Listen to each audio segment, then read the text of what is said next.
আমি হচ্ছে গৃহিণী। তো আমি আদমজী ক্যান্টনমেন্ট কলেজ থেকে পাশ করে বের হয়েছি। তো আমাদের মেয়েদের জন্য কোনো কর্মসংস্থানের কোনো ব্যবস্থা নাই এখানে। তো আমরা চাই মানে এই ভাষানটেক এলাকায়। আচ্ছা আচ্ছা। এই মহিলাদের জন্য কর্মসংস্থানের ব্যবস্থা করা মহিলাদের জন্য কর্মসংস্থানের ব্যবস্থা করার জন্য আর কি আপনার কাছে। কিন্তু এলাকার সমস্যা কি? অন্যরা যারা বলেছে মোটামুটি সেটাই এলাকার সমস্যা হচ্ছে আমাদের মানে ক্যান্টনমেন্ট এলাকায় হচ্ছে আমরা সিভিল যারা আছি তারা মানে ভালোভাবে ঢুকতে পারি না, চলাচল করতে পারি না, মানে আমাদের স্বাধীনতা নাই। তো এটার জন্য যদি আপনি কোনো পদক্ষেপ গ্রহণ করতেন। আচ্ছা, যারা সিভিল যারা আছে আমরা ভাষানটেক এলাকা, তারা ক্যান্টনমেন্টে ঢুকতে অনেক অসুবিধা হয়। আচ্ছা ঠিক আছে, সেটা একটা সিকিউরিটির ব্যাপার হয়তো আছে, সেটা ক্যান্টনমেন্ট অথরিটি যারা আছে তাদের সাথে কথা বলে দেখতে হবে তারা কতটুকু এলাকা করে, সেটা হচ্ছে অন্য একটা বিষয়। কিন্তু আপনার মতে এলাকার সমস্যা কি কি? এক হচ্ছে মহিলাদের কর্মসংস্থান, আর হচ্ছে আমরা যেমন গৃহিণী, তো আমাদের তো তেমন ইনকাম নেই, আমাদের হাজবেন্ডের তো তেমন ইনকাম নেই। তো আমাদের জন্য যদি কোনো একটা ব্যবস্থা করা হতো, যে কার্ড, ফ্যামিলি কার্ড দিচ্ছেন, যেমন রেশন কার্ডের একটা ব্যবস্থা করা হলে অনেক উন্নত হতো। আপনি কোথায় লেখাপড়া করেছেন বললেন? আদমজী ক্যান্টনমেন্ট কলেজ থেকে। আদমজী ক্যান্টনমেন্ট, আচ্ছা। তো ফ্যামিলি কার্ড যখন বলছেন আপনি, এ ভাই কথা বললে কিন্তু শোনা যাবে না, আমাদের আলোচনাটা শুনতে হবে ভাই আপনাদেরকে। আচ্ছা, ফ্যামিলি কার্ডটা আমরা এতদিন কোনো সুবিধা পাইনি। ফ্যামিলি কার্ড, রেশন কার্ড, অনেক কার্ডই হয়েছিল এতদিন, সব সুবিধা থেকে বঞ্চিত ছিলাম। ফ্যামিলি কার্ড আগে কেউ দেয়নি তো? না, রেশন কার্ড দিয়েছিল। রেশন কার্ড তো অন্য জিনিস দিয়েছিল। আচ্ছা, তো ফ্যামিলি কার্ড যখন বললেন, এই যে ফ্যামিলি কার্ডের এটা হচ্ছে স্যাম্পল। জি, এটা তো এখন আমরা একটা স্যাম্পল বানিয়েছি, ইনশাআল্লাহ সরকার গঠন করলে এরকম সরকার থেকে দিবে। জি।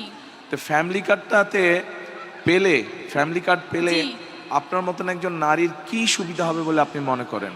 এক্সট্রিম মশার কয়েল প্ল্যান্ট ফাইবার দিয়ে তৈরি, তাই সহজে ভাঙে না, সুগন্ধিযুক্ত ও নিরবিচ্ছিন্নভাবে চলে। ডেঙ্গু, চিকুনগুনিয়া বাহি সহ যে কোনো মশার বিরুদ্ধে দেয় এক্সট্রিম সুরক্ষা।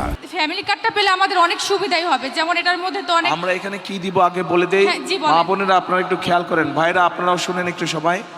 এই ফ্যামিলি কার্ডটা আমরা ইনশাআল্লাহ সরকার গঠন করলে, বাংলাদেশে প্রায় 4 কোটি পরিবার আছে, গড়ে 5 জনের 6 জন সদস্য ধরে 4 কোটি পরিবার সারা দেশে আছে।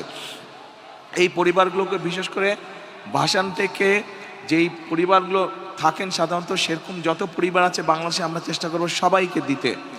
এখন এই কার্ডের মাধ্যমে আমরা একজন নারীকে, যার সংসার আছে, স্বামী আছে, সন্তান আছে, এরকম একজন নারীকে আমরা মাসে 2 থেকে 2,500 টাকা দিব, অথবা সম পরিমাণের প্রয়োজনীয় যে খাদ্য সামগ্রী আছে সেগুলো দিব। ঠিক আছে?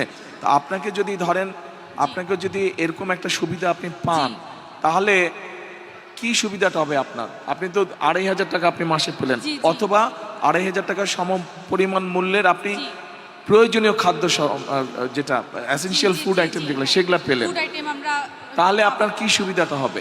আমার তো অনেক সুবিধা হবে, যেমন সংসারের কাজে আর কি, এটা মানে অনেক টাকা আর কি সেভ হবে আমাদের।